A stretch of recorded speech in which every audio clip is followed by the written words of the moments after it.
Assalamualaikum warahmatullahi wabarakatuh. Saya Rahmat Arifanto dari kelas 11 MIPA 2. Di sini saya akan mempresentasikan materi tentang minyak bumi dan dampak pembakaran bahan bakar.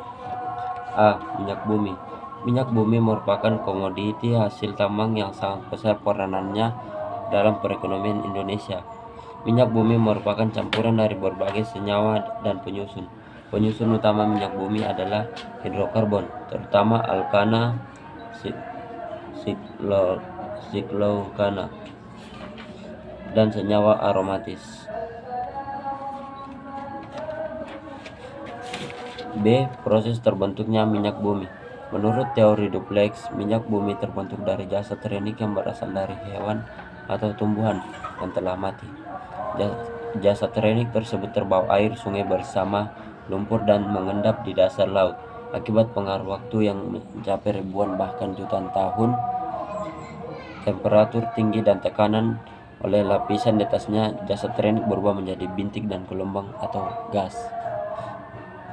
Lumpur yang bercampur dengan jasad renik tersebut kemudian berubah menjadi batuan sedimen yang berpori, sedangkan bintik minyak dan gas bergerak ke tempat yang tekanannya rendah dan terakumulasi pada daerah perangkap dan kurung trap yang merupakan batuan kedap. Pada daerah perangkap tersebut, sumber daya alam, minyak dan air terakumulasi sebagai deposit minyak bumi. Rongga bagian atas merupakan gas alam, sedangkan cairan minyak mengembang di atas deposit air. Minyak bumi dikatakan sebagai sumber daya alam yang tidak diperbarui. Hal ini dikarenakan minyak bumi merupakan sumber daya alam yang jumlahnya terbatas dan terbentuk dari fosil makhluk hidup zaman purba. Cara menyikapi terhadap sumber daya alam yang tidak dapat diperbarui adalah dengan mengurangi minyak bumi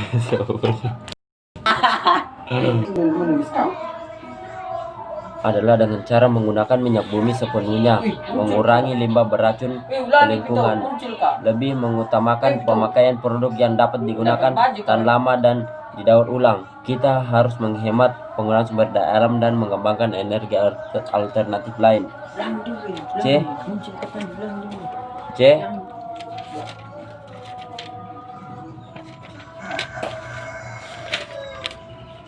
Sekarang kita ke bagian C, proses pengolahan minyak bumi. Pengolahan tahap pertama dilakukan dengan destilasi bertingkat, yaitu proses destilasi berulang-ulang sehingga didapatkan berbagai macam hasil berdasarkan titik didihnya. 1. Fraksi pertama menghasilkan gas yang pada akhirnya dicairkan kembali dan dikenal dengan nama LPG. 2. Fraksi kedua disebut nafta atau gas bumi. 3. Atau fraksi tengah selanjutnya dibuat menjadi kerosin atau minyak tanah dan artur atau bahan bakar pesawat jet. Fraksi keempat sering disebut solar yang digunakan sebagai bahan bakar mesin diesel. Fraksi kelima disebut juga besi layang berisi hidrokarbon rantai panjang. B. Pengolahan tahap kedua. 1. Perangkahan atau cracking. Pada proses perangkahan dilakukan perubahan struktur kimia bersenyawa hidrokarbon yang meliputi pemecahan rantai, alkilasi atau pembentukan alkil, atau penggabungan rantai karbon, reformasi atau perubahan struktur, dan isomerisasi atau perubahan isomer. 2. Proses ekstraksi, pembersihan produk dengan menggunakan pelarut sehingga didapatkan hasil lebih banyak dengan mutu yang lebih baik. Proses konsentrasi, proses pemisahan produk melalui perbedaan titik cairannya, misalnya dari pemurnian solar melalui proses pendinginan, penekanan, dan penyaringan, akan diperoleh produk sampingan lilin. 4. Pembersihan dari mutasi atau triathlon atau pada proses pengolahan tahap pertama dan tahap kedua sering terjadi kontaminasi atau kotoran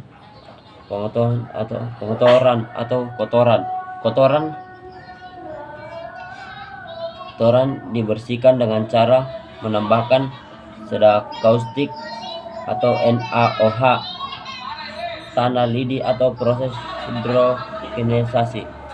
hidrogenasi. D. Bensin dan bilangan oktan. Berdasarkan penelitian, bensin merupakan campuran dari berbagai macam senyawa hidrokarbon. Bilangan oktan adalah angka yang menunjukkan seberapa besar tekanan yang bisa diberikan sebelum bensin terbakar secara spontan. Manfaat angka oktan adalah menentukan seberapa mudah atau sulit suatu bahan bakar menyala secara spontan, segera mengalami ketukan atau tekanan pada mesin. Untuk menaikkan angka oktan ditambahkan tel, tetapi sekarang sudah ditinggal karena penggunaan tel sebagai zat adiktif pada mesin dapat berakibat buruk bagi kehidupan. Tel mengandung logam berat pada yang terbakar, PB